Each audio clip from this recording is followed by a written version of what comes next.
Miarabantsika rehetra ny tokantrano ry havana izay manaraka ny ity fandarana impanahy ity izay arahanao eto isan'andro mba hitondra aina, hitondra fahazavana, hitondra tanjaka ho anao.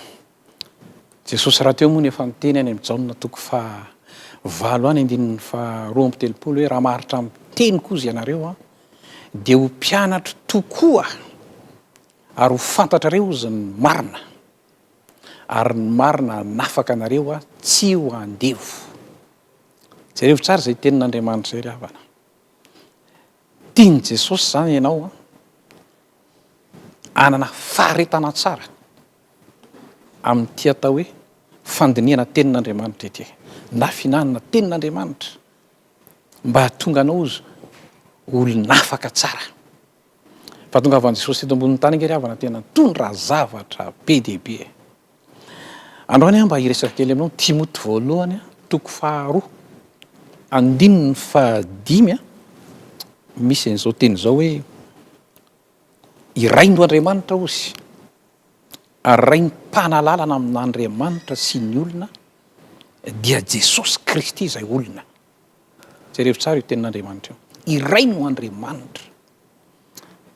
Na Andriamanitra nanao an'izao tontolo izao zavatra hitan'ny masonao izao sy ny tsy hitan'ny masonao iraino Andriamanitra.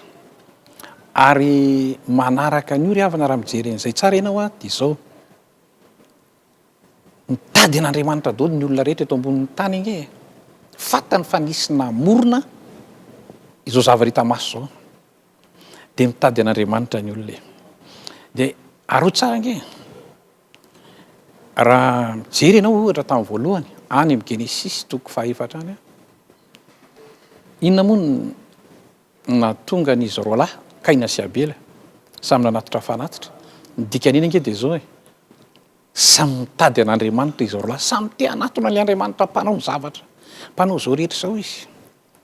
Fa arao tsara ange ny zavatra nitranga tamin'ny voalohany iny fa ny anankiray no nahita an'Andriamanitra ary ny anankiray tsy nahita.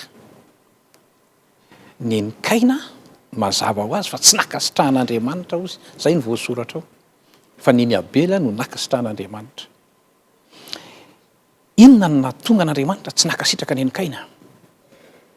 Satria nitakian'Andriamanitra ny amin'izany hoe fahotana izany dia izao tsy maintsy misy raha latsaka.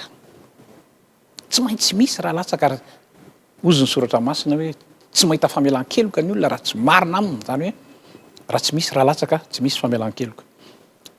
Hitanao tsara fa i Adama sy Eva ange nitady vahaolana, rehefa nanota izy nitady vahaolana manokana tamin'ilay ravinaviavy fa nomen'Andriamanitra izy hoditra biby izay tandindon'ilay biby nalatsa-drà. Ny Kaina tsy izay ny Kaina.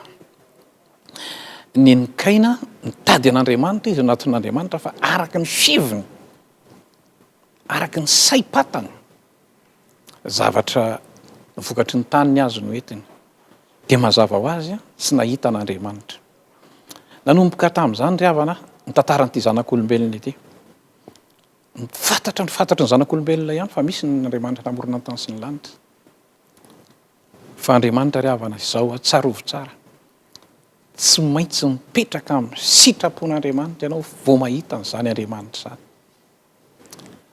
Nanangana firenena anankiray izy antsoina hoe zanak'Israely ary nifidy olona anankiray Andriamanitra hitantsika amin'ny tantara ao dia Mosesy.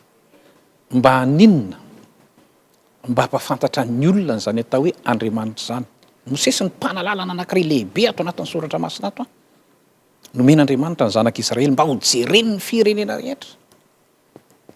Dia hitantsika eo tsara ry havana fa izao tsy ny olona rehetra no afaka manatona an'Andriamanitra fa tsy maintsy Mosesy ihany.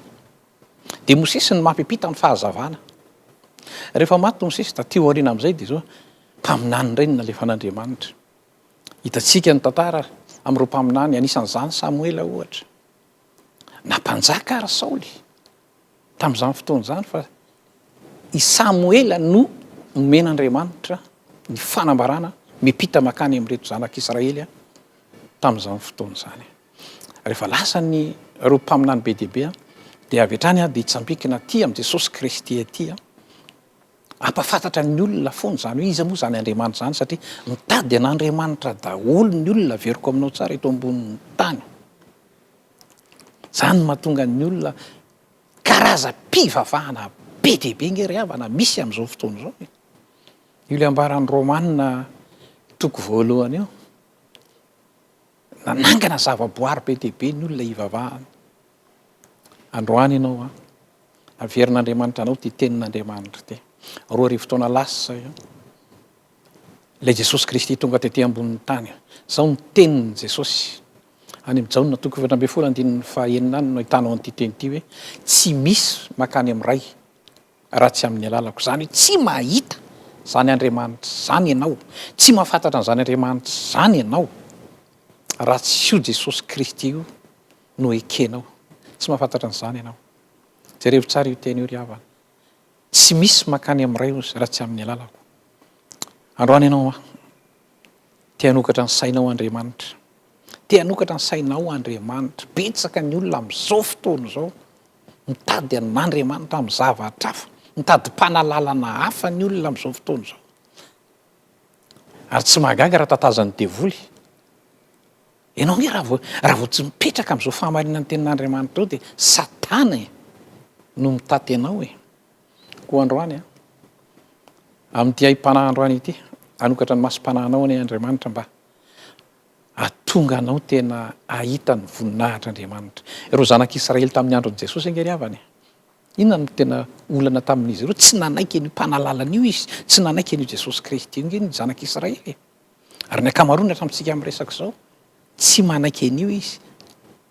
Ary androany moa dia torian'Andriamanitra tahak'izao ihany koa, alefan'Andriamanitra tahak'izao ny teniny.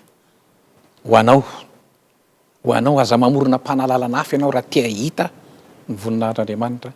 Jesosy Kristy le maty ho anao 2 taona lasa zay ary efa nitsangana tamin'ny maty no nandefa maniraka ny mpanompony mba ho toriana hatrany amin'ny faran'ny tany, mba ho renin'ny olona fa Jesosy Kristy no lalana sy fahamarena ary fiainana.